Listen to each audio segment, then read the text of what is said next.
And here we are with Colin Brand. Thank you for being here. And I just want to give a quick shout out to Nim on SoundCloud, whose music I'm using, who's a former student, by the way, having to do it. So he put out some new stuff, and I went back and I listened to it. I'm like, oh my God, this is the stuff I want to use. So I'm happy to, play his stuff on the channel. That's awesome. So as a teacher, it makes me proud, even though I'm not a music teacher and I'm a science teacher, but that's still cool. So we are happy to have with us today, Colin Brand, and you are currently a PhD anthropology student at the University of Oregon. You got your Correct. MS from University of Oregon and a BA from Miami University, Oxford, right? Yeah. Mm-hmm. Awesome. Not Florida. Not Florida, which is kind of, No. you look at that and you're like, what? Did I read that right? No, and it's also, we have, you're a junior visiting fellow at Cambridge in the UK. Yes. Oh, yeah. As well. Mm-hmm. So, welcome in. Hey, Vinny Gaming. Welcome into the chat. Thanks. Yeah, you'll be here for the next Subnautica stream. Awesome, Vinny. I've done so much. So I'm talking to this is one of my students. Did you see the highlight I posted where I died?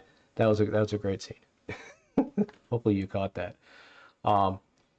If you have any questions for Colin about anthropology, chimpanzees, bonobos, I've been told that he is the expert that we happen to have with us.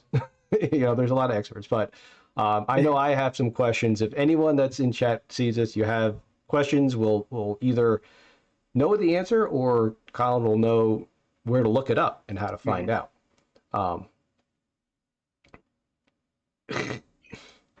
Now, not monkeys, Vinny. So that's a great point. What is the difference, Colin, between a monkey and like an ape, like a chimpanzee and a monkey? So what is the difference? I think a lot of people use that interchangeably, and I think we can address that. I know it's a joke, Vinny, but still, I think it's, as a science person, I think it's a misconception that we can address right now. Yeah, no, absolutely. Yeah. When people use monkey, I think most often they're kind of talking about primates in general, and monkeys are a type of primate. And primates are actually pretty hard to define. I think most people know a primate generally when they see one.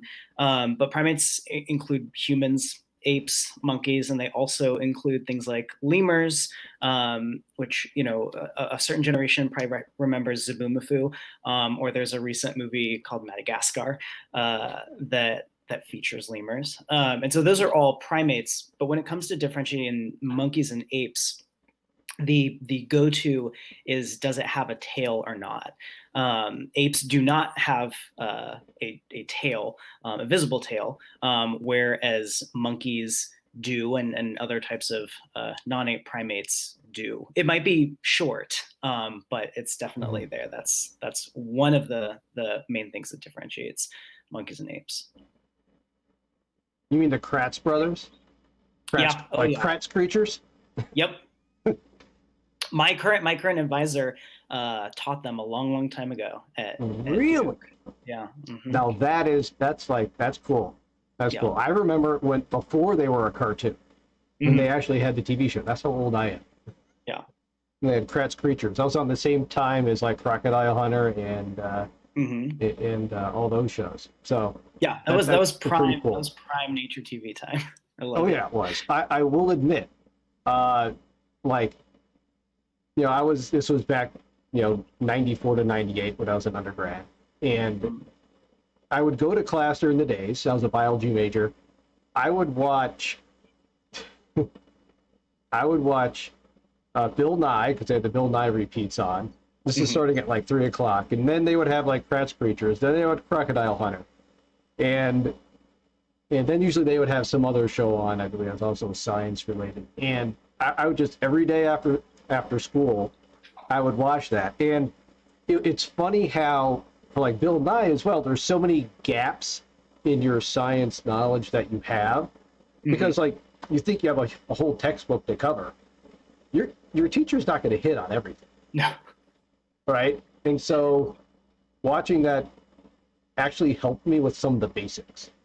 Oh, So, absolutely. Yeah. some of the things you kind of, or it's phrased in a different way, and you're like, oh, that's interesting. That's different. I didn't think of that. They come at it from different angles. So, little digression there, but Yeah. it's always funny how we have things in common, right? Scratch creatures. That's cool. Thanks for bringing that up. Now, there is also that difference between New World and Old World monkeys, where the New World Yeah. monkeys have the prehensile tails, correct, and the Old World monkeys do not. Yeah.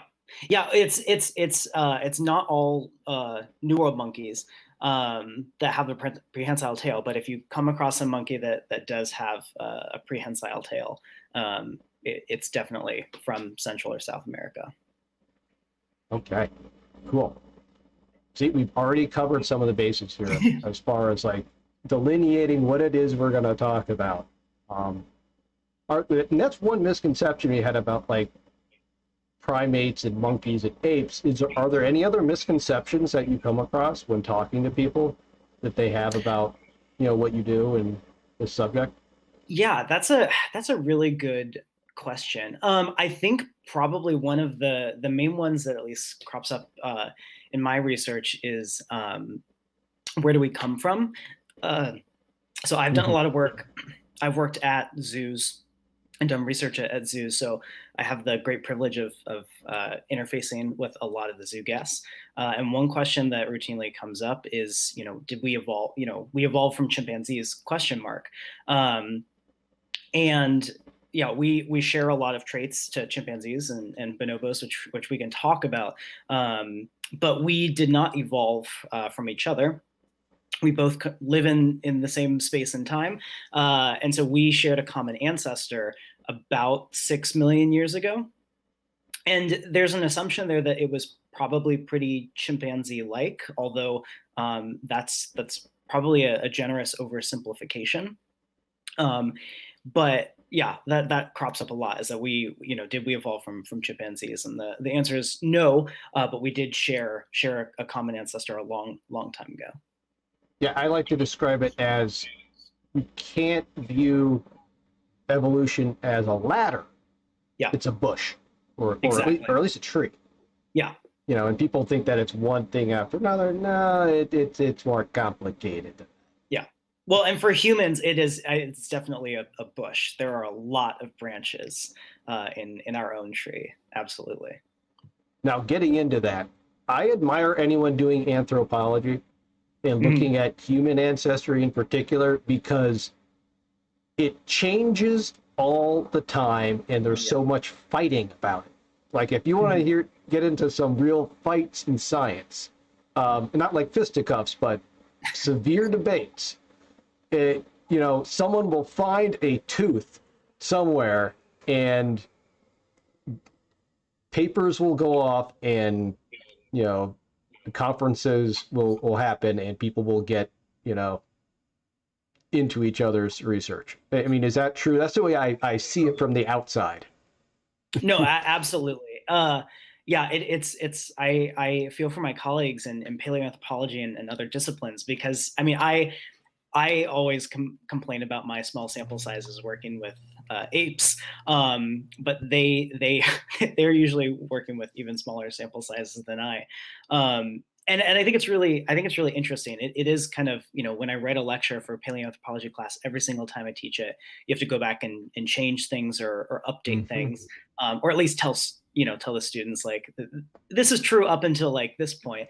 But that's honestly one of my favorite things about this field, is because it is, and that's true for every field. There's always something new going on, but especially for something that's so I find interesting as human evolution. There's always a new fossil, always something new that crops up.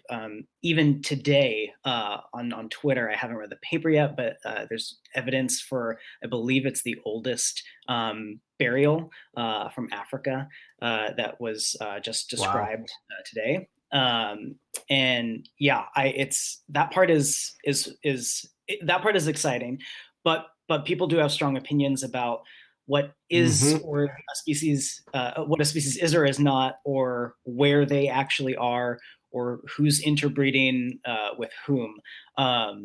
And so, yeah, the answers aren't usually always immediately obvious, but some of these debates, with time, I think have become a little more apparent. Although there's plenty of disagreements that still exist about various things, and some of these things we might know the answers to, and others we might not ever. We might be Hmm. debating for quite a long time. Right, and of course, the more evidence we collect, like any branch of science, the better inferences we can make and conclusions, and also the better questions we can ask. Yeah, absolutely. And that burial is interesting because you're have an anthropology background, and Mhm. when I think burial, you think you know human rights, right? You think it's a cultural type thing that happens, Yeah. and that lends to think of art and things like that. And I know people get pretty like invested in their opinion as far as when culture actually starts, because that's when being human starts. Yeah. I mean, Some people argue that. Yeah, yeah. so, There's an entire branch in primatology, though, that is cultural primatology, that looks at behavioral variation in non-human primates. And I think there's a number of anthropologists and even biologists who now I think would agree that there are elements of culture in non-human species, including primates, as well as things like orcas, or corvids, like crows. Exhibit some really interesting behaviors that are specific to a population, that are some of the mhm. underpinnings of culture. Yeah. So Vinny has a great question, and I know you're into this. You've mentioned this. Do humans, mostly test on chimps? I assume he likes testing for diseases and scientific testing, or more than other animals? Oh, that's a really good question. So chimpanzees were uh, used a lot in the last century, in the 20th century, for some biomedical testing. Most of that stuff is actually done on another primate.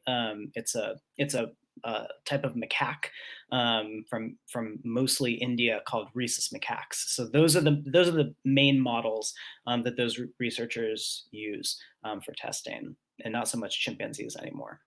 Mm-hmm. Yeah, it's a great question. And in fact, now, right, they have special places where those 20th century chimps are kind of kept and cared for that were, involved in the testing in the Oh 20th yeah, century.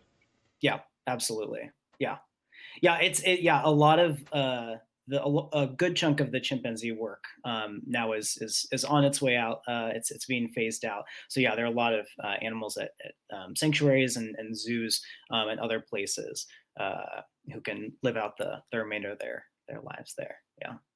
And I know one of your interests you mentioned um, previously is that you have, as far as zoos and captivity for chimpanzees and bonobos, you have an interest in that.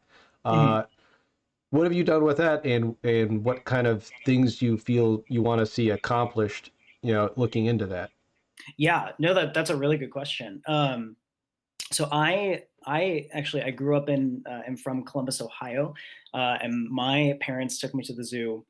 I think starting at like 6 months old, and was immediately drawn to primates. And so when I went to undergrad, that was what I wanted to do. I wanted to study primates.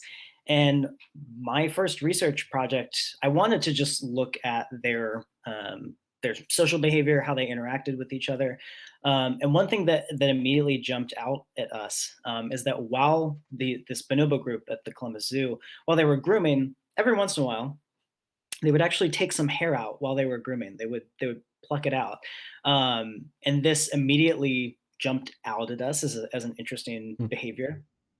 And especially in the context of humans, it's no small number. There are quite a few humans who do a similar behavior called trichotillomania. Hmm. Um, and so we were interested in why these bonobos were doing this behavior. And so we did some work looking at, we collected data on their behavior. We also measured cortisol as an indicator of stress. And then we also did some other work collecting data from other zoos, doing a survey to see how widespread this was across North America. There were only about 80 bonobos in North America, and those make up about 170 that exist outside of Africa worldwide. And what we found is that there are probably a few individuals who might be doing this behavior. It's possible that it might be associated with stress, and that could be from a number of different things. But circling back a bit to the culture thing, what we found is that this behavior seemed to just overlap with grooming, and it might just be a thing that they do. A bonobo saw another bonobo do this, that might have been from stress, and they just started doing that. Huh. And then the behavior kind of spreads. And we have anecdotal data that suggests this is probable. And when we actually analyze the grooming networks, like who grooms with who and who plucks hair from whom, when they're doing it to other individuals, because sometimes they do it themselves and sometimes they do it to other individuals.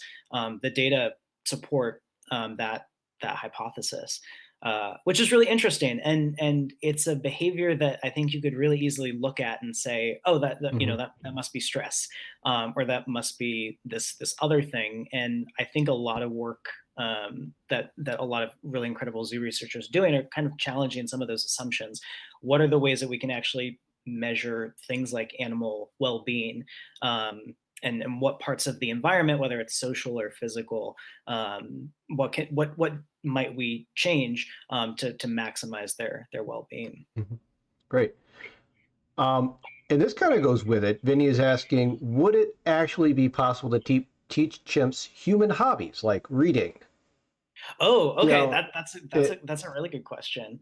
So there are a number of chimpanzees and bonobos who have grown up with humans for various different experiments. Most of these occurred a long time ago. This is not really done anymore, but a lot of them did kind of pick up interesting behaviors. They can do things you wouldn't expect, I guess, a chimpanzee or a bonobo to do. They probably can't read in the sense that we think, but in terms of their language capabilities, it's pretty impressive. So they are familiar with certain components of like sign language, or they can communicate other ways, like using symbols. So yeah, that's certainly a possibility. They pick up things that they like to do that are somewhat human-like, and they certainly. That's one of the things I love about what I do is you get to learn about all these individuals on the individual level, and they certainly have their own quirks and behaviors that they like to do. I mean, I've known some of these animals now for a decade, and so I mean, they're immediately recognizable. Even if you see someone doing something in the corner, I know that like, oh, that's Toby because he's doing this behavior. right, you recognize them by behavior, not just by sight. Oh That's yeah. interesting. Just like I can recognize someone by how they walk. Exactly. Yeah. Oh yeah, Yeah. yeah, and that's true. That's true for them as well. Yeah. Yeah. Absolutely. That's interesting. And you think about, I have dogs, it's like they're capable of knowing so much and being able to seemingly intuitively know certain things that they just pick up on all the time. Yeah. And then you take that and you put it with, a chimpanzee or a bonobo, you can just imagine, how much they're capable of doing. Oh yeah. Yeah. So that's really interesting. Great question, Vinny. You have some wonderful questions tonight. That'd be some extra credit for those great questions. No, I always think about when I think about the hobbies and stuff, when they give chimpanzees or bonobos or even like elephants and other animals like a paintbrush and some paints, and they see what they do. Yeah. And it's always interesting, to think about their thinking, right? Yeah. A little bit of metacognition there, and are they, is that chimpanzee actually trying to draw or paint something, or is it just, mimicry, just Yeah. trying to mimic an action. Is that really hard to parse out what is mimicry and what is a more, creative process? Yeah, it's actually it's funny that you bring that up. I mean, this is another thing that people get into very fierce debates about, especially for primates, because I mean, yeah, if you give apes a something to draw, they will draw something, but actually what that means or what their intention is pretty difficult to tease out or tease apart. And yeah, it's something that working with primates, it's really important. I find myself just checking myself constantly just to make sure I'm not anthropomorphizing like what they're Hmm. doing, because it's so easy. I think with a lot of animals, it's easy to do that with species that we interact with, like dogs and cats, or things that do stuff that are more like us, like elephants or chimpanzees or bonobos. Other species, I think humans just don't do that because we don't identify with, like, I don't know, a pill bug or a pigeon or something like that, right? We might not anthropomorphize as much there, but yeah, that's something I try and pause when I'm kind of interpreting what they're doing or what they might be like drawing or something like that. But it's definitely pretty difficult to tease apart exactly what they're trying to Hmm. do. But I will say that's also why I love the behavior side of things. It's nice. My colleagues who work with humans, typically you can just ask someone, like, why do you do what you do? What's the motivation? And we can't do that. But I really like that, because it makes it challenging. Hmm. But there is one thing that we don't have to, or we usually don't have to deal with, is that behavior, most of the time, our subjects aren't trying to deceive us. I was about to Certainly say that. Yeah. with humans, you get people who might lie, especially if you're asking certain questions that people don't want to admit, like, I don't know, how much coffee I've had today, or something like that. But yeah, when you're just watching animals, they're usually not deceiving you. Yeah. Yeah, I can imagine that deception piece. Um, Whereas the truthfulness of someone that doesn't have any intention of lying.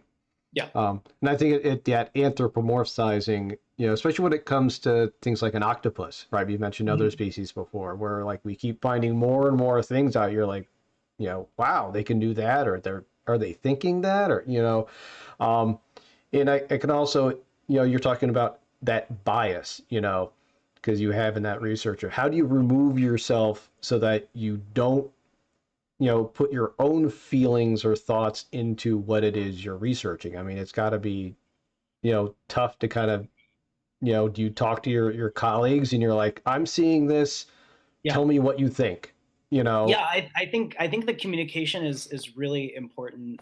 Is talking to other people, walking away, not coming to a conclusion Hmm. right away. Actually, stepping away and thinking about it, and just trying to think about the pure the function. And that's the other thing, is that not everything has a function either, or a function, I guess, that we can recognize.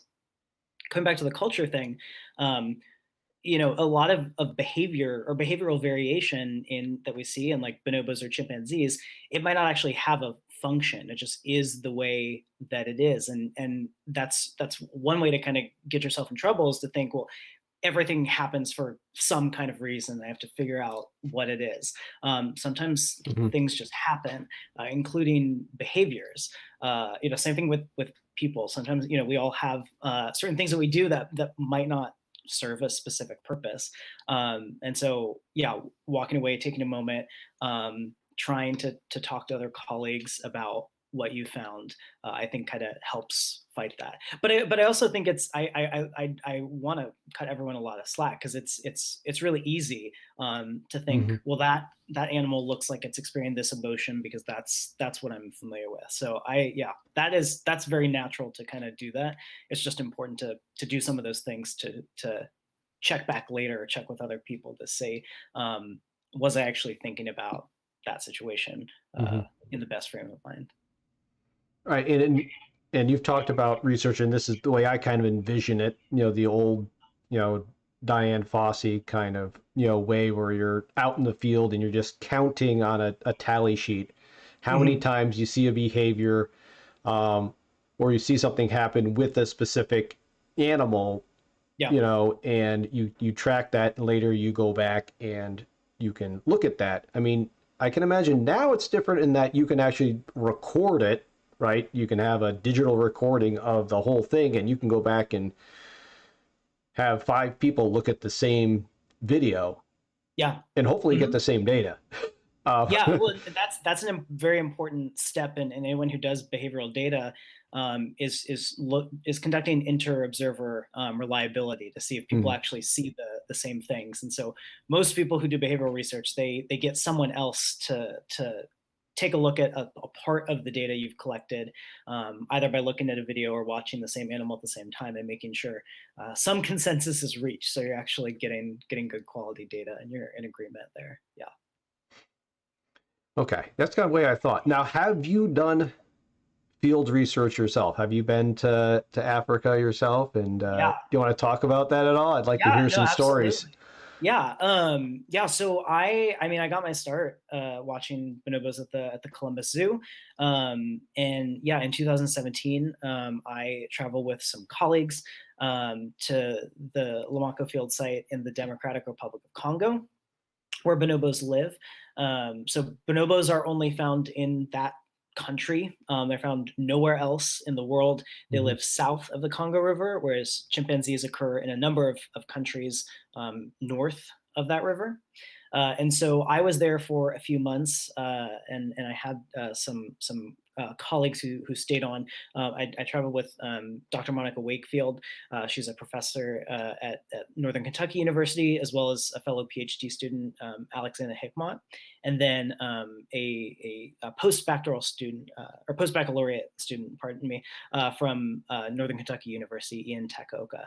And so we went to this field site, and then we collected a lot of different data on the group of bonobos, a few groups of bonobos probably that lived around that field site.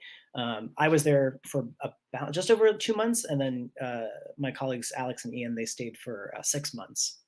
Mm-hmm. So we were able to get a lot of data, stuff on behavior. We also collect a lot of geographic information. Space matters when we're trying to understand what animals do and why they do it. And then we also collected data from fecal samples to get at a number of different things: genetic information, information on cortisol, which we talked about, as well as isotopes to dig into some a picture of what they're eating that we can Mm-hmm. kind of get from looking at carbon and nitrogen. Right, and you can tell based on some other talks I've had whether Mm. it's plant or animal matter based on the different isotopes, Oh, what they eat. absolutely. So that's one thing that you can tell. See, I've Yeah, I've learned things in these chats. yeah. No, it's funny that you bring up the animal thing.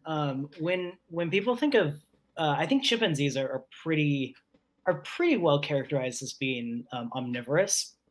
I think Mm-hmm. most people know that, but if you have not heard yet, chimpanzees do not only eat fruit. That's what their preferred primary food is, but they will eat other animals, and it varies how much it makes up in their diet. It's about like maybe 1 or 2%, although the frequency varies where you go. But bonobos as well do eat other animals. Usually, these are things like small antelope called duikers.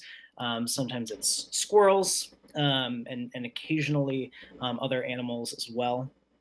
And so, yeah, we observed or inferred a total of 5 different meat eating events while we were in the field in 2017.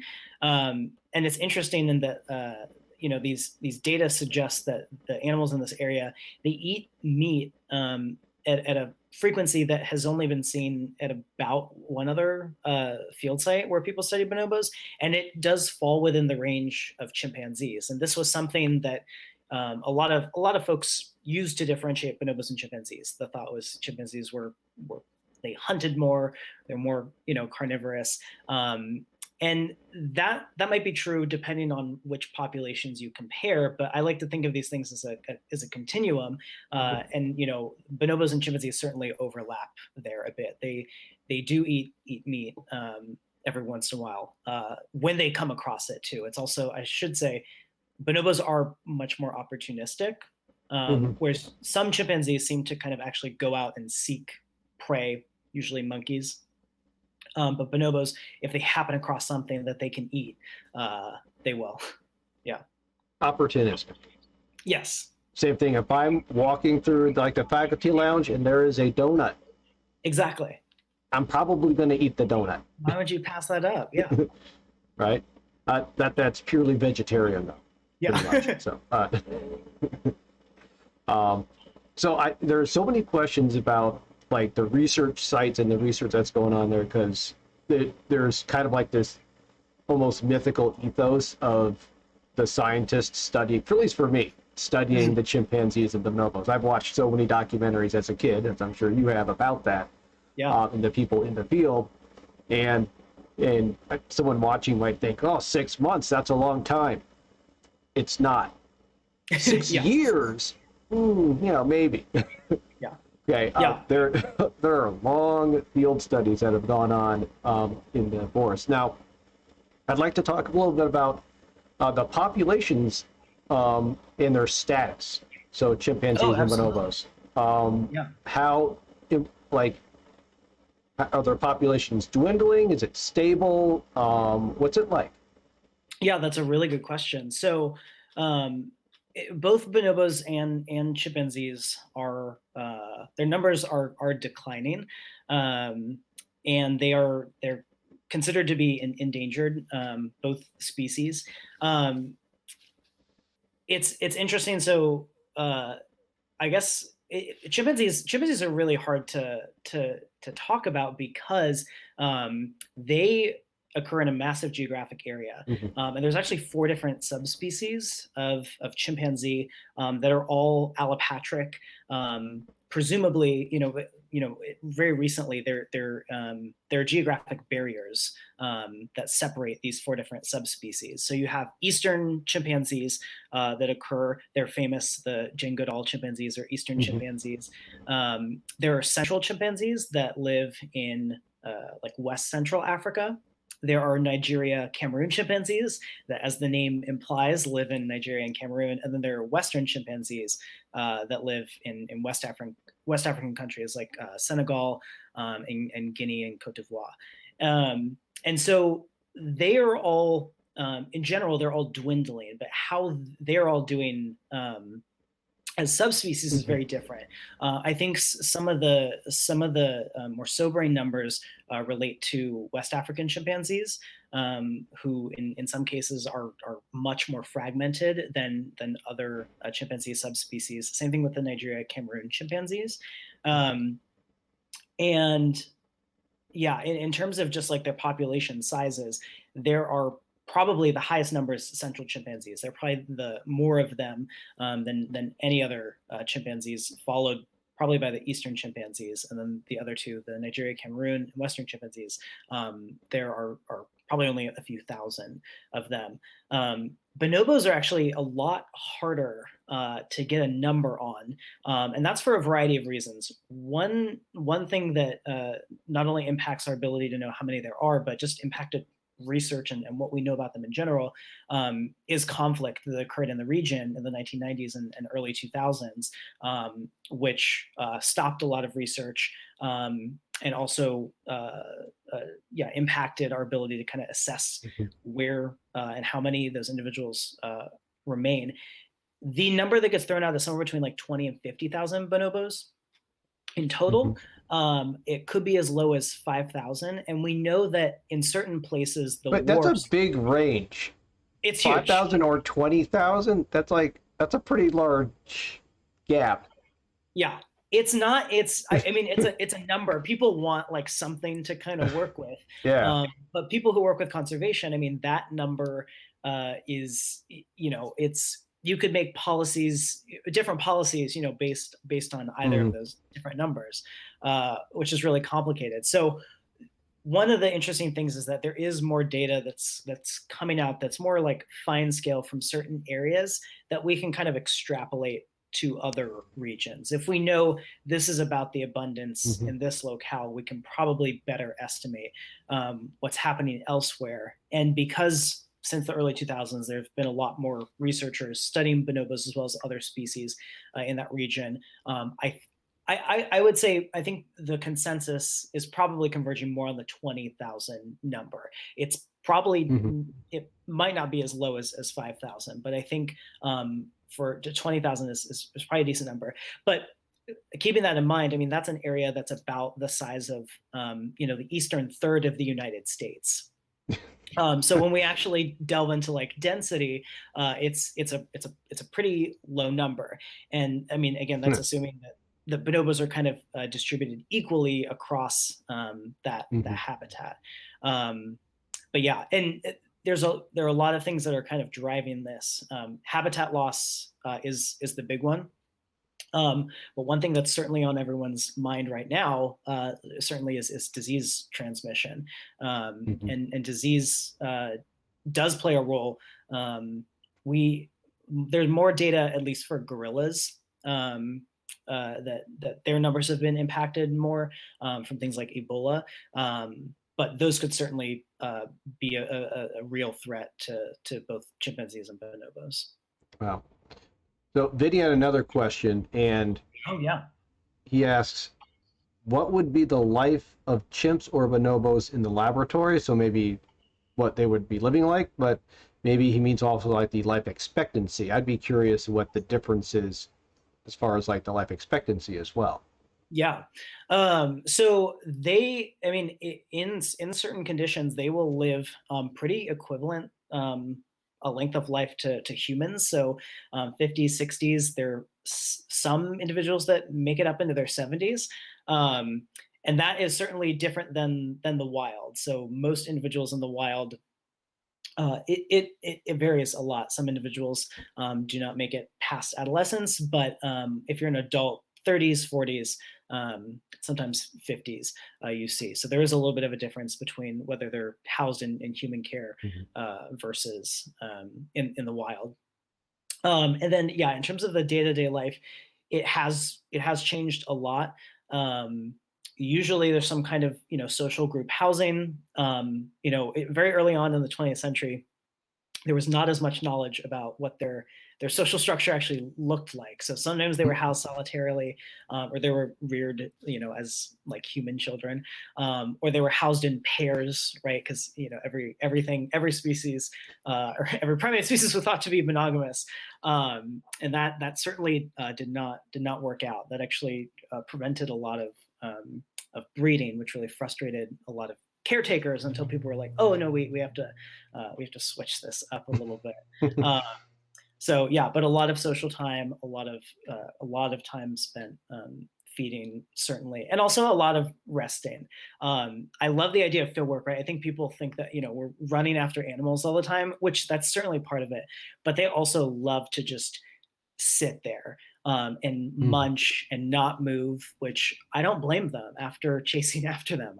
I appreciate a nice break every once in a while too. So they have plenty of leisure time as well. So just sit there and munch. Sounds like a lot of teenagers I know. Yeah. Uh, Yeah. and a lot of that is the food that they eat. Um, is it the type of thing where it's not very nutrition rich, so that like it takes a lot of digestion, where they just kind of have to sit there and digest it? Or I know the fruits are a little different. That's like Yeah. sugars are pretty immediate, but some of the leaves and stuff can't be that easily digested. Yeah, no, totally. So yeah, the animals that have to sit there for a little bit longer are usually things like gorillas, or there's the monkeys that eat only leaves, which great for them. They get to be pretty lethargic because yeah, you have to spend a lot of time just relaxing. But yeah, chimpanzees and bonobos, they if they can eat a lot of fruit, they will. But sometimes fruit is really hard to find, and so they will eat leaves, and usually they spend I don't know. They spend more time, in my experience, kind of just hanging out if they're just eating leaves. Fruit is also really interesting in that they might spend more time when there's fruit there, though, or similar amounts of time. More too because of the social interactions. Hmm. So both bonobos and chimpanzees, they do what we call fission fusion. And what that means is that they live in a group of individuals that we call a community, but all individuals in that community are not always present together, right? Like Hmm. you come across a gorilla troop and you see one individual that you recognize, you know all the individuals who are probably going to be in the area in that group. But for chimps and bonobos, if you see one individual, you can't really guess who else is going to be there because they divide up into these smaller subgroups that are called parties that change in size and composition. And a lot of this has to do with food. So when there's a lot of food, when there's like a giant fruiting tree, like a ficus, they love figs. Hmm. When there's a fig tree that's fruiting, a bunch of the animals in the community, the individuals will come together, and because there's just more individuals there, they might spend more time because they're socializing, either grooming or interacting. Whereas if the food sources aren't as rich, right? They're looking for like leaves or other things like that. You might expect to find them in smaller parties, and so they might spend more time there just because of the food source, but there are fewer like opportunities for socializing with other individuals. That makes sense because they're very social creatures, if I'm not Mhm. mistaken. Yeah, A absolutely. lot like us, Yeah. um, at least the way we were before COVID. Uh, Yes. Yeah. which I think that lends, and you would maybe like to add a few thoughts to this as far as like being anthropology and biology and community. When all of a sudden we had to isolate away from each other, as primates, that's just weird, right? Yeah. And it's Yeah. hard. That's why they talk about mental health a lot recently because it's actually hard for humans not to be around other humans. Yeah. Absolutely. I mean, that's true. It's primates are such a fun group of animals to study because, on the whole, they are fairly social. There are some primates that are less social than others, but it's also really funny. I think it's I even as an anthropologist, sometimes I have to step outside my own head because when we think of like common mammals that most Hmm. people think of, we often think of these like charismatic like megafauna, most of which are social. And I not Hmm. not to dig into the human uniqueness thing too much, but we're pretty weird because most mammals actually aren't social. The vast majority of mammals, like insectivorous mammals, or other things, they spend a good chunk of their time being solitary. And you might not even know that, right? Sometimes species that are solitary are housed together in like a zoo. But primates are really unique in that aspect, and that most of the time they do live in these Hmm. complex social groups. And this is especially true for humans. We have some of the largest social networks. There are a few other primates that are similar to that. So I'm thinking of things like baboons have Hmm. really complex social systems, or some South American primates, or macaques even too.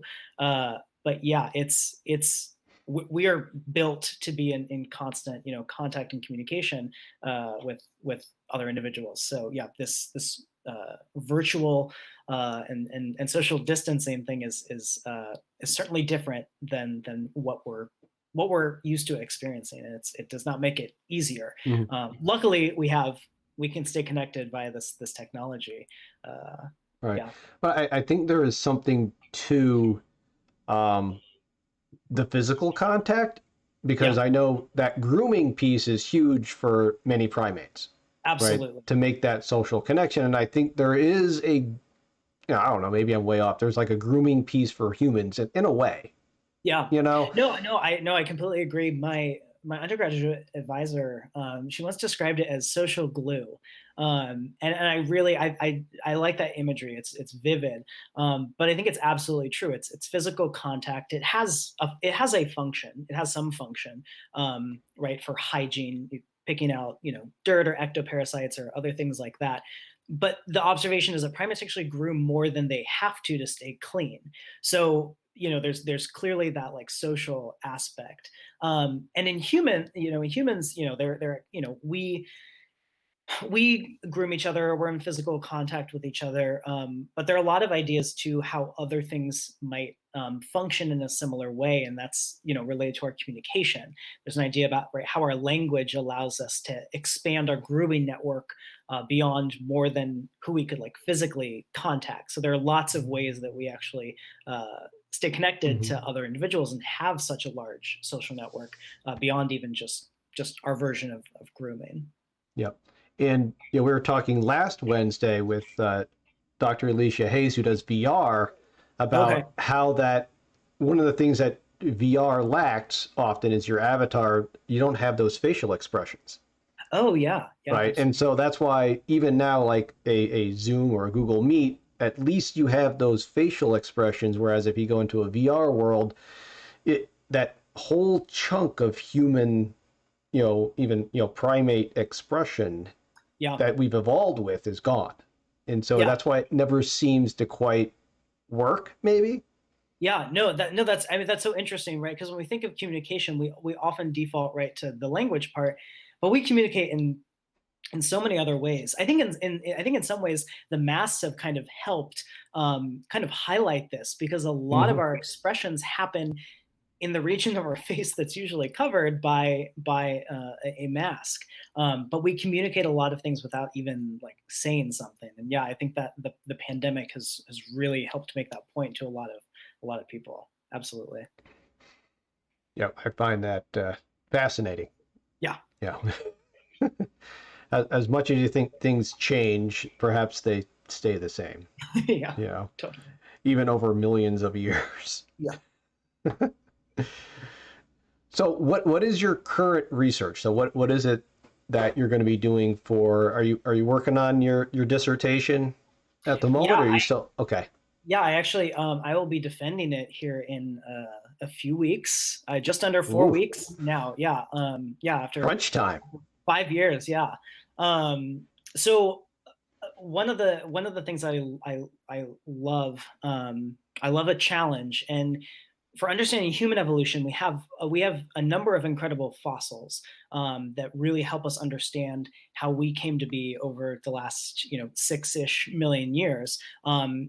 To be fair, they're biased towards certain parts of the world because of like preservation bias and other things like that.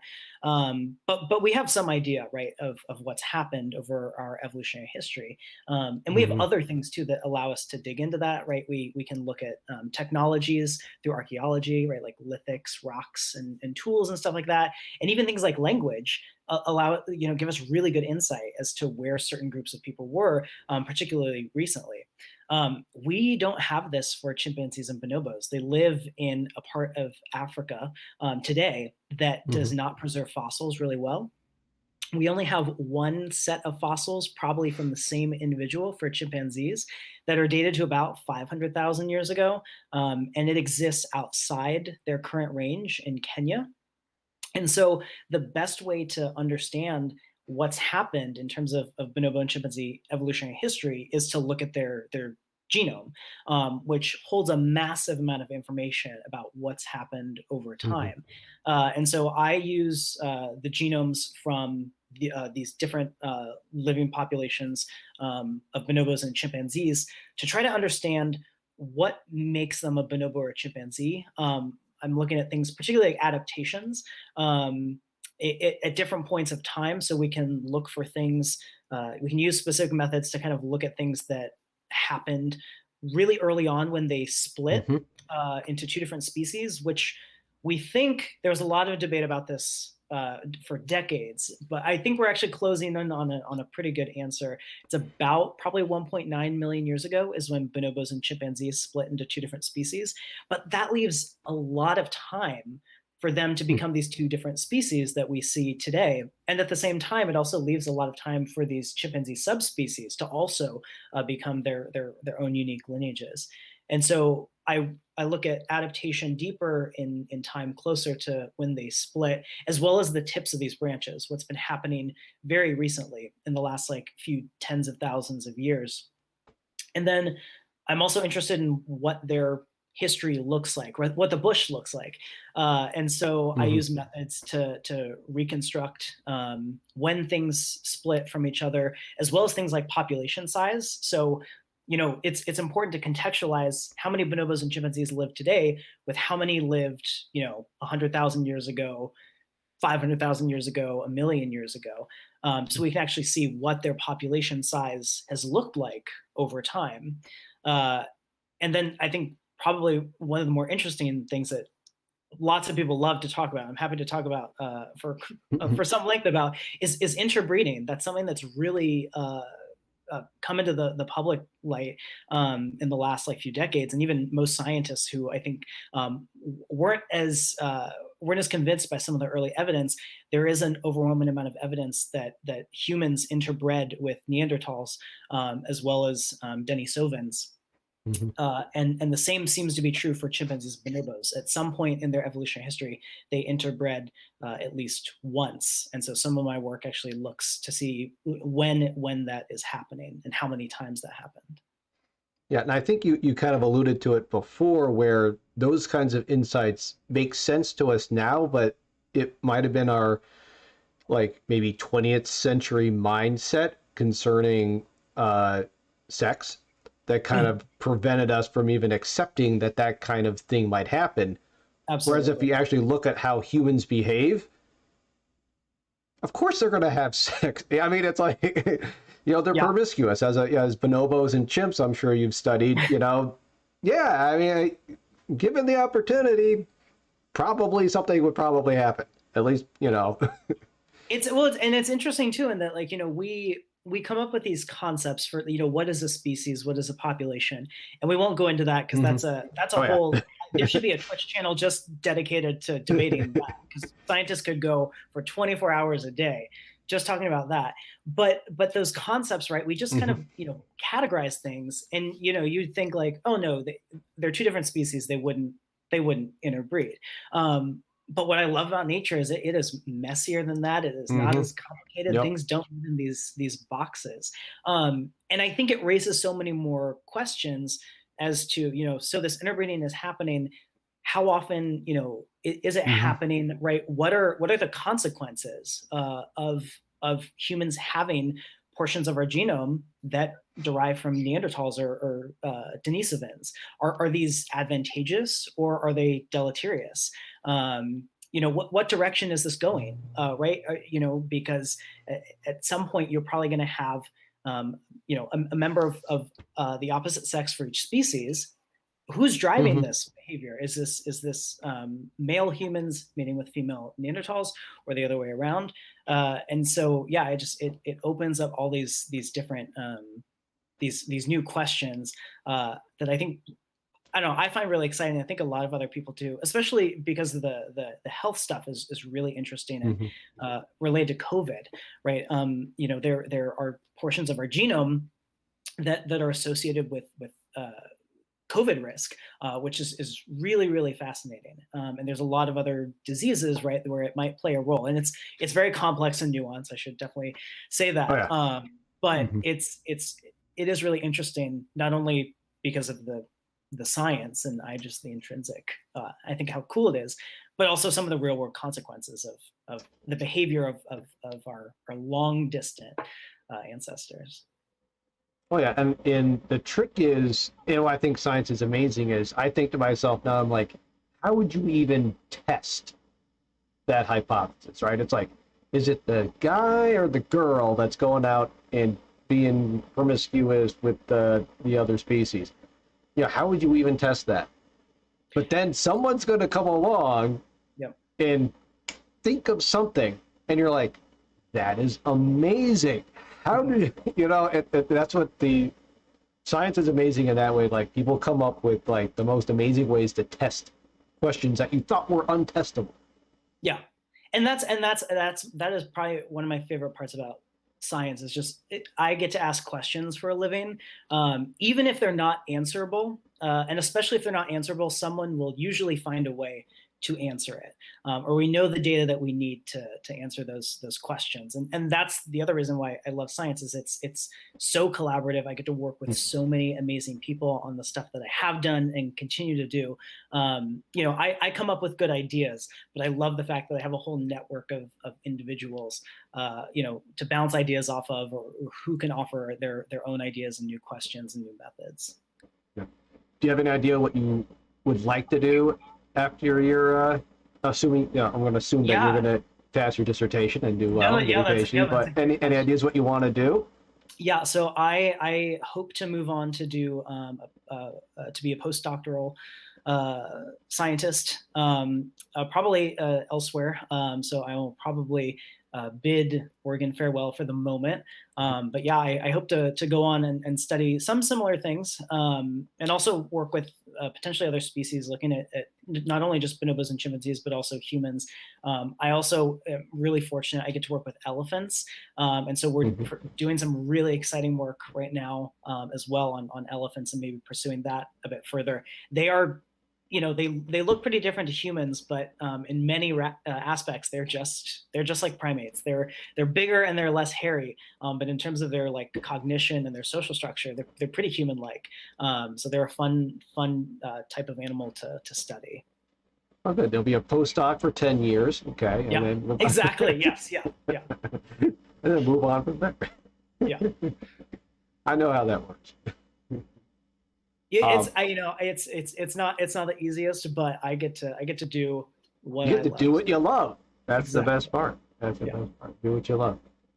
Hopefully someone's listening here that will, get that idea in your head. And it's not a bad gig being No. a postdoc once you get there.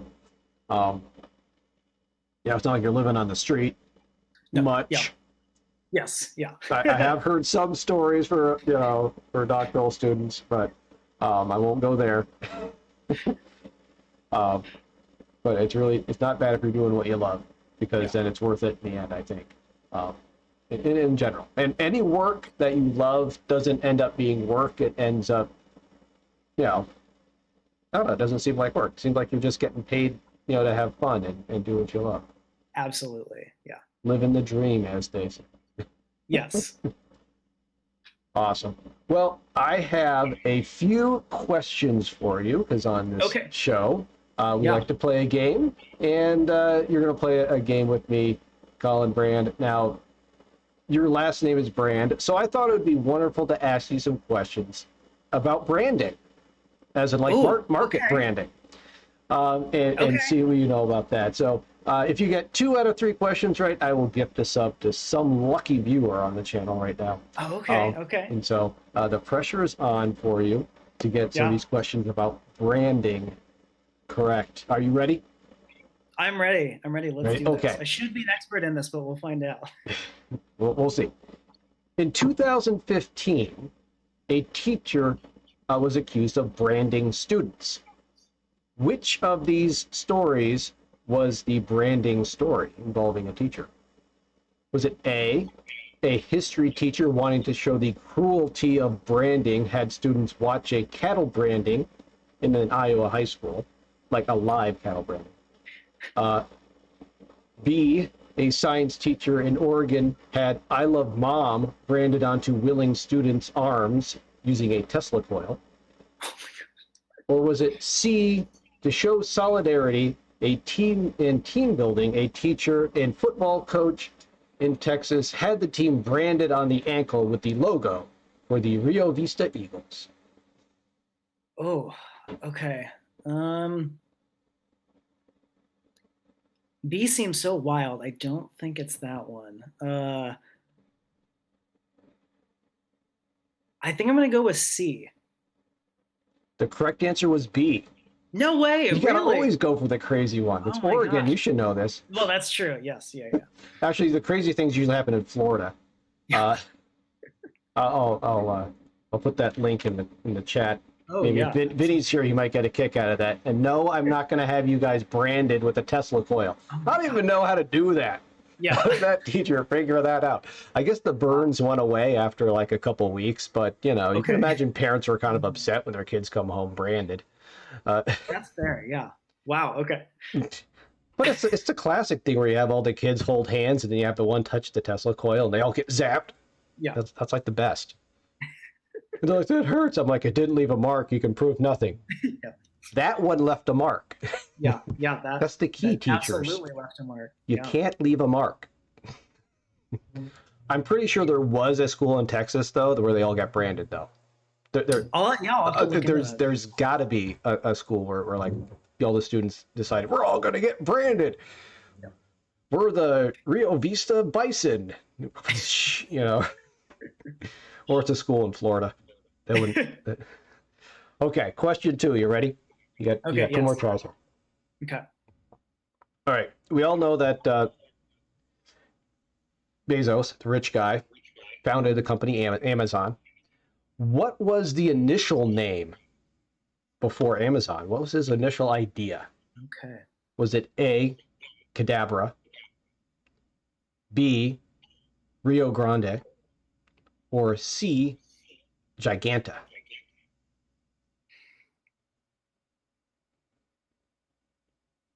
I feel like I've come across this before, but of course I don't remember. Otherwise, I'd answer so Yeah. confidently. I'm gonna go with A. That's And my you final. are right. It is. It was Cadabra. Yes. That Okay. little idea in the back of your head where you're like, Yeah. I heard that. I think that's it. Yeah, because that's a little piece of trivia. Yeah, a lot of people know. Yep, Uncle Bill got it. You got it right too. The Yes. Cadabra. I thought Rio Okay. Grande was pretty good too. Kind of like Oh yeah. Grande big, and it's a river, you know. Cadabra. That's so that that's I interesting. think Giganta is a pretty good word though if you want to make a company selling a whole bunch Yes. of stuff. Yeah. Oh, you were guessing, Uncle Bill? You didn't actually know? I thought that would be a little piece of trivia you would probably know because you seem to Mm. be a trivia kind of person. Yes. It's random questions though that I excel at. I wish I could say like this category is my specialty. Uh, All right, last branding question, question 3. Uh, this is also a little bit of trivia that you might know. okay. Um, so I know it's been out there. So, which brand initially depicted a hillbilly getting chased into an outhouse by another hillbilly? Oh gosh. Was it A, Mountain Dew, B, Schlitz, or C, Jack Daniels? Those all sound so plausible. Although the Schlitz thing, I'm from Ohio, so I I'm a fan of Schlitz. So I don't know if I would like go for that or not. I my instinct is to go with A again. Is to go with Mountain Dew. And you are correct, sir. Way to Yes, go. I did it. You came back and you won it. Nice. Congratulations. Rough Good start, job. but A rough start, but you did it. You proved yourself that you are a brand. I'm a Way to brand. Yeah, indeed. go.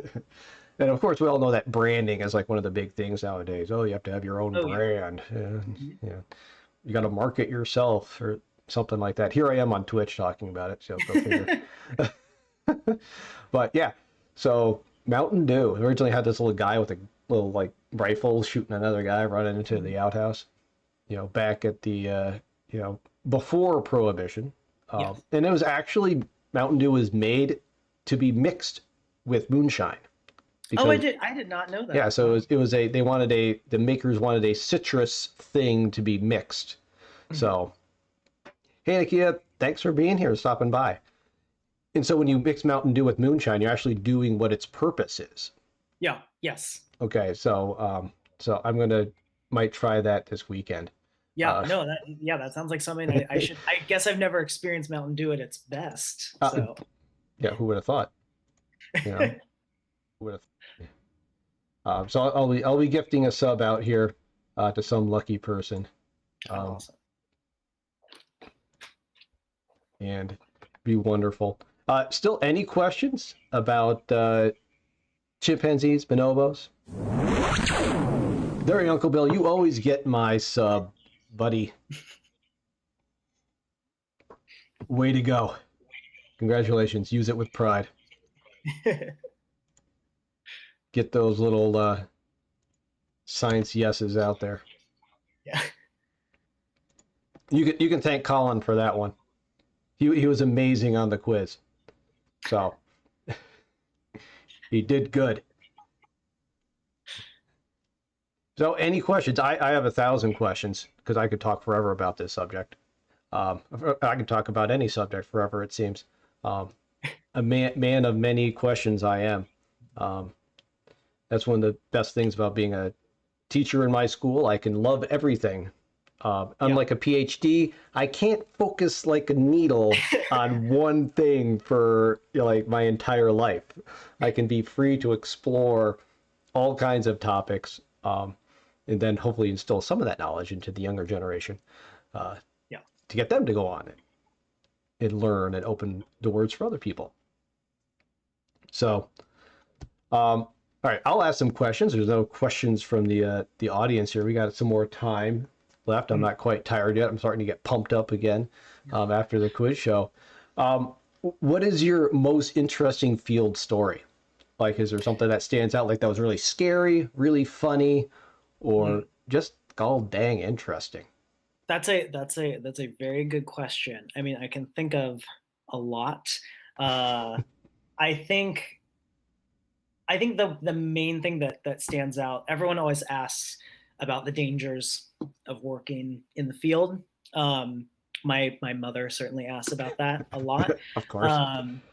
Yeah, and the thing that is the most dangerous, that I am the most fearful of, that I've had to run from more than I ever thought I ever would, are pigs.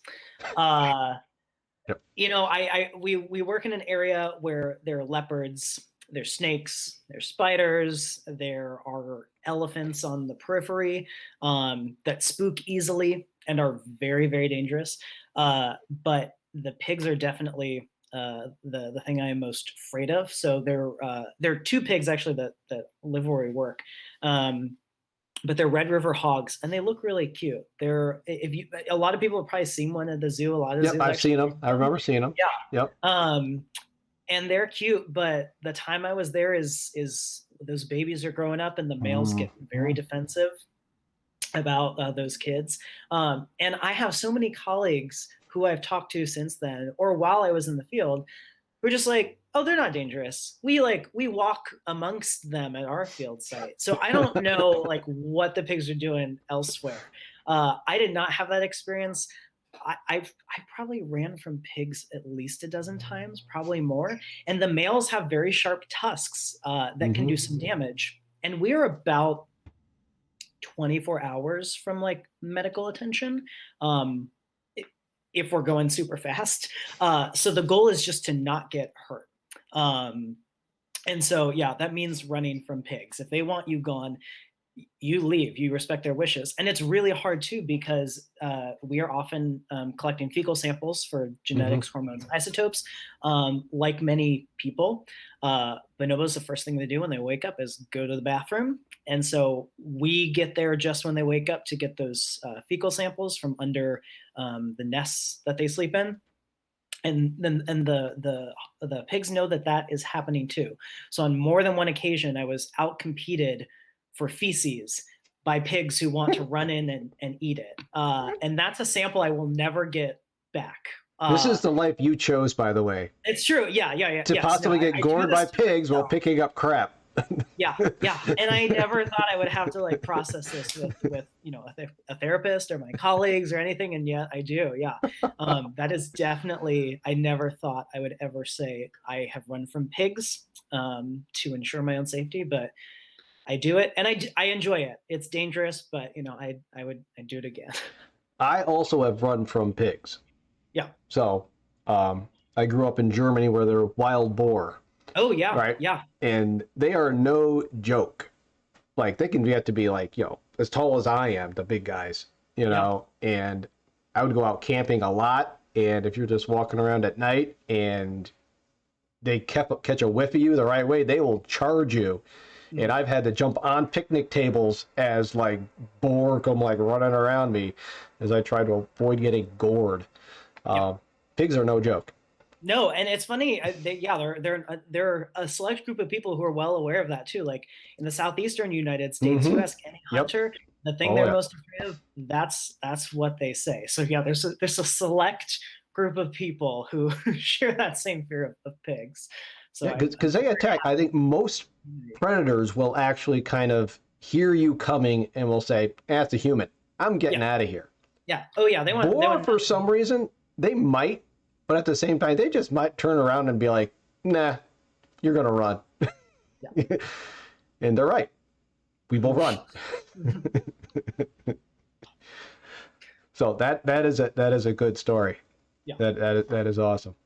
But They do stop after a while, which is yeah. nice. I have had colleagues who elephants for the most part they'll stop, but I have had a few poor colleagues who just have to keep going. It's very Hmm. persistent young bulls, and these are people who work at less foresty sites where there's room for them to go. At least where we work in the Congo Hmm. Basin, there are not that many open spaces for you to you don't have to run from an elephant.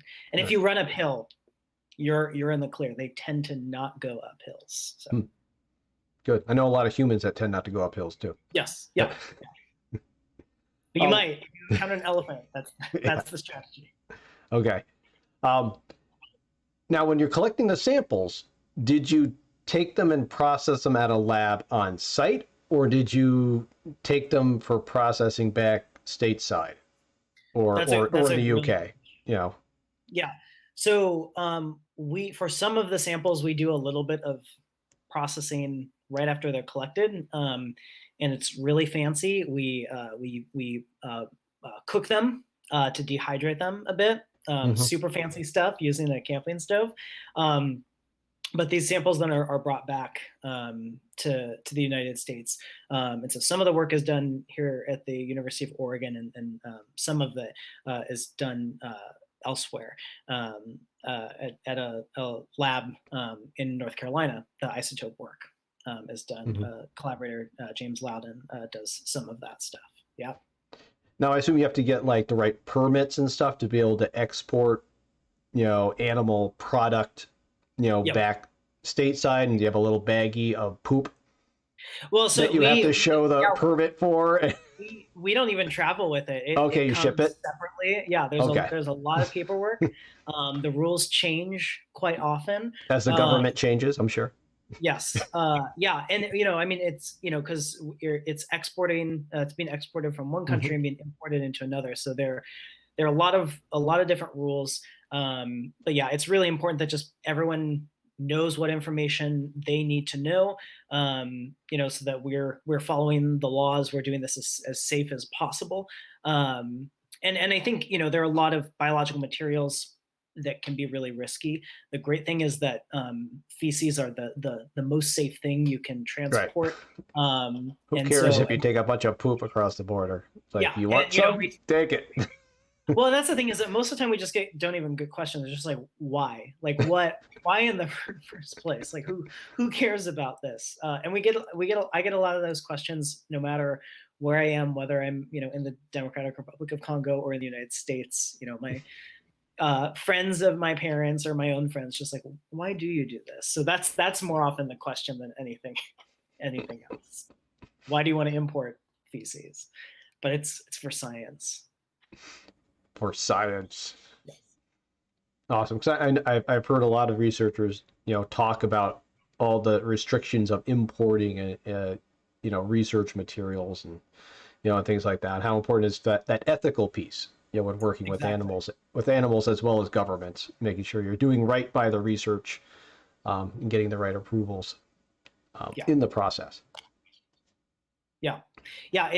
That part is just so important, making sure all the stakeholders know what's happening, why it's happening.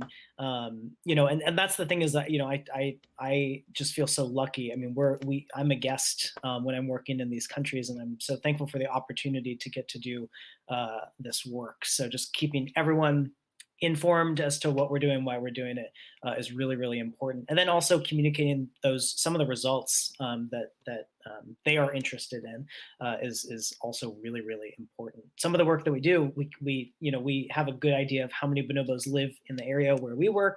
Hmm. When we learn other things. And there's some really interesting results that I'm hoping are coming forward soon about some of the animals that we work with, that I think are not only interesting to us but relevant to the government officials, and people who work in conservation in that part of the world as well.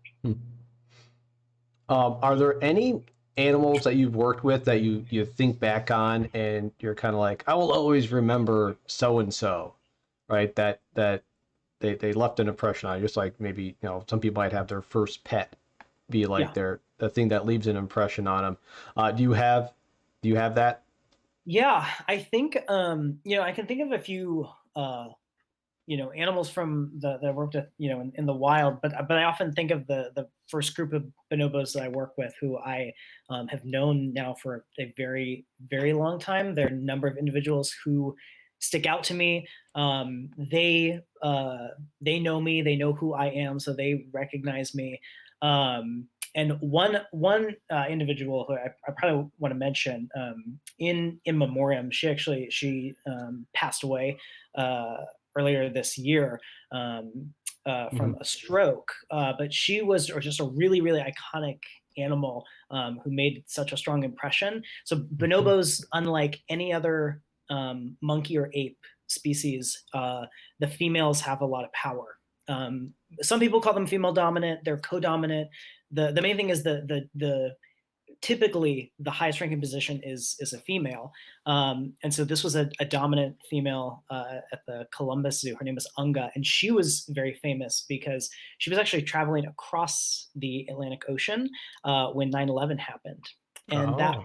plane was diverted to Newfoundland, and so she and another individual spent about 2 weeks in a hangar in September, in in Newfoundland, and eventually made it to the Columbus Zoo. But to honor that town, her first offspring was named Gander, after the town that they stayed at.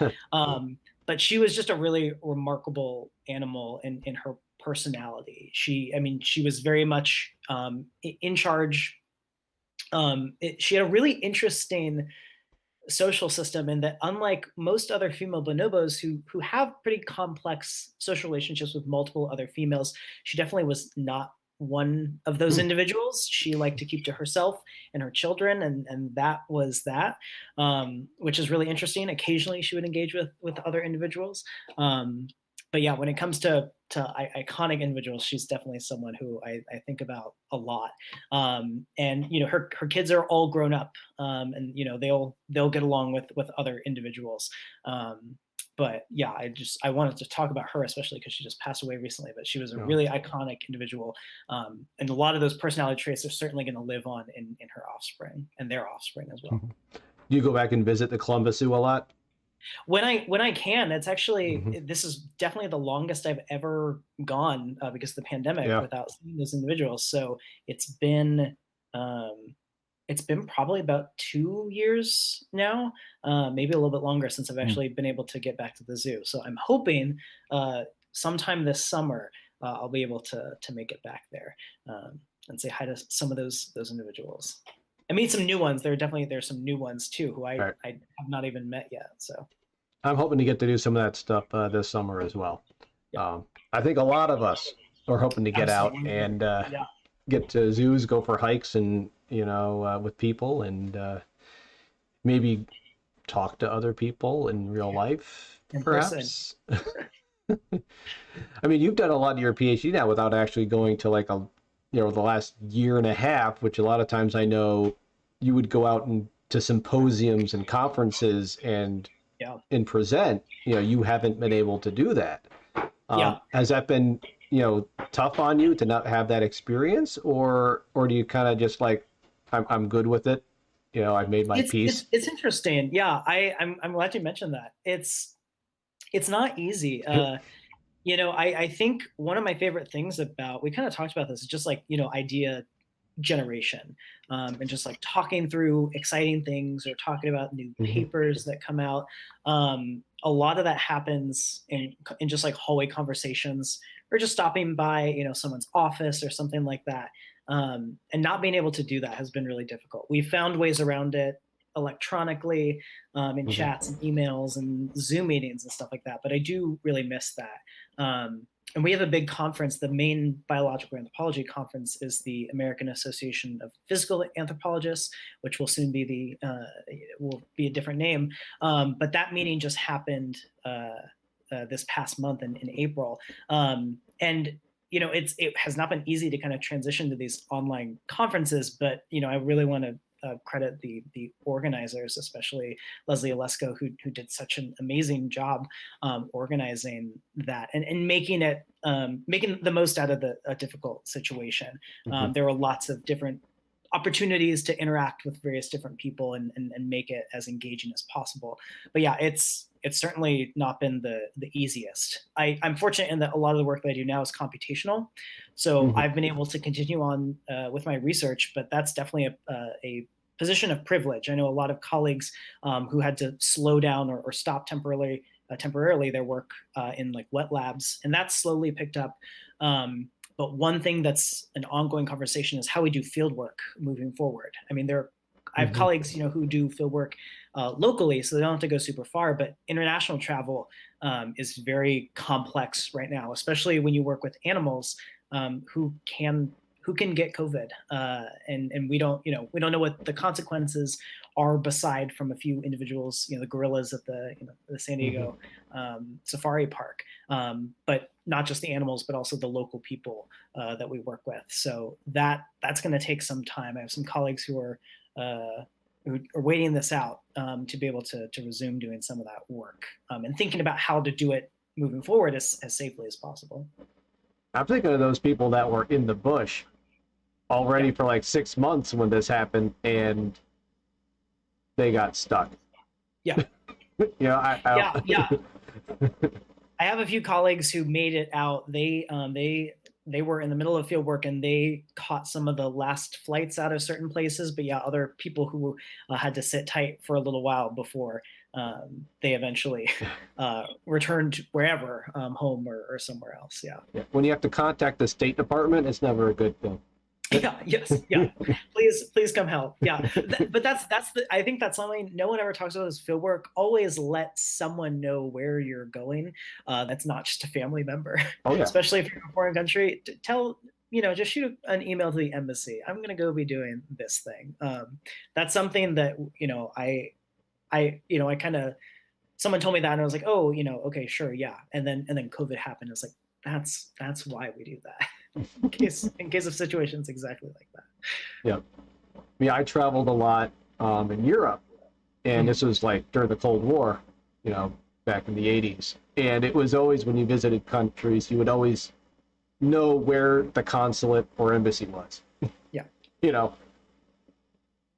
never knew, it's like, okay, exactly. in this city, this is where the consulate is, and go there if there's a problem. Yeah. Just in case. Yeah. Just in case. Not that you're going to need it, but you never know.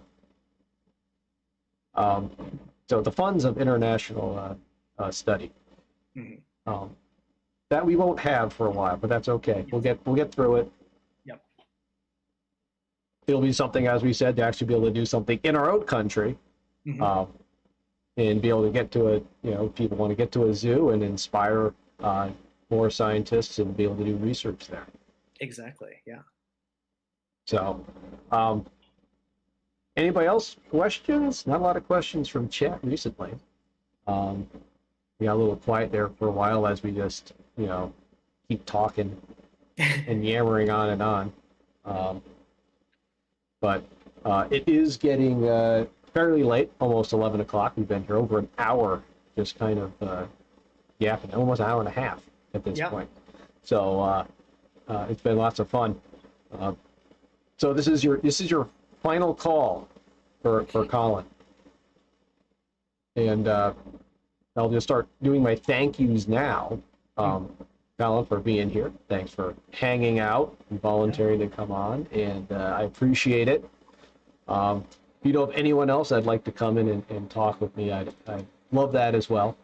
Oh yeah, absolutely. No, and thank you so much for having me. This is my pleasure. I think this is all parts of my job are super fun, but this part especially, I really enjoy.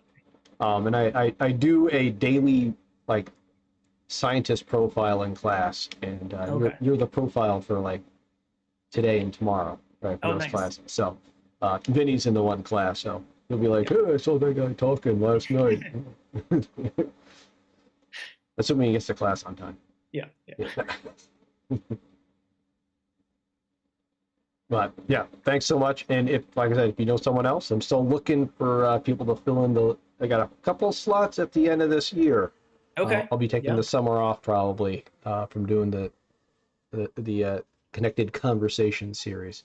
And this will be on YouTube tomorrow. Hopefully, I'll get it put up tonight or tomorrow, and I'll share it out with you, and you can link it on your page, because I also share Yeah. your my own students are doing their own portfolios, Oh, you know, cool. Oh, that's awesome. and I share I like people that have professional portfolios, and majority of PhD people and scientists have a portfolio or a page for their lab group, you know, the research group.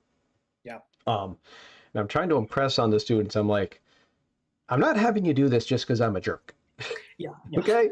I think these are some skills you could use professionally if you're an artist or a scientist, you know, or whatever you want to get into. Mhm. Maybe I am just crazy, but you know. No, it's definitely useful.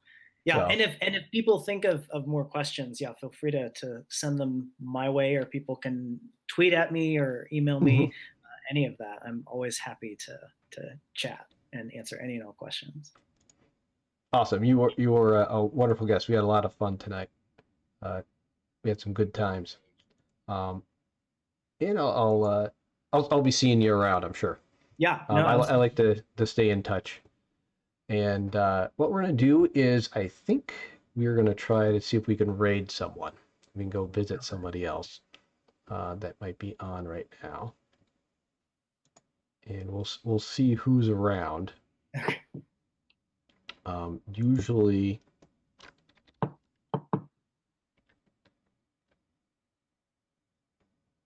so usually Decaf Jedi is who I raid. Mm. Um, so he plays retro games. I don't know Oh, how cool. big of a gamer you are, Colin, but No, no, no. This is all new to me, but okay, I'm into it. I'm here for it. okay, good. So we're gonna go ahead and raid Decaf Jedi as we usually do on Wednesday night, because I think he has a wonderful speaking voice. Not that I don't have a wonderful speaking voice, but I love his voice for some reason. Um, and thank you everyone for being here. The next stream will be Friday night.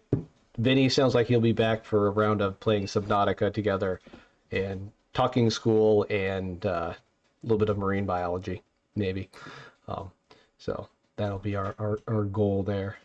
But all right, everyone, good night. And we're going to see if we can get this raid to start. I've had mixed um, luck with raids recently. Okay. There we go. All right.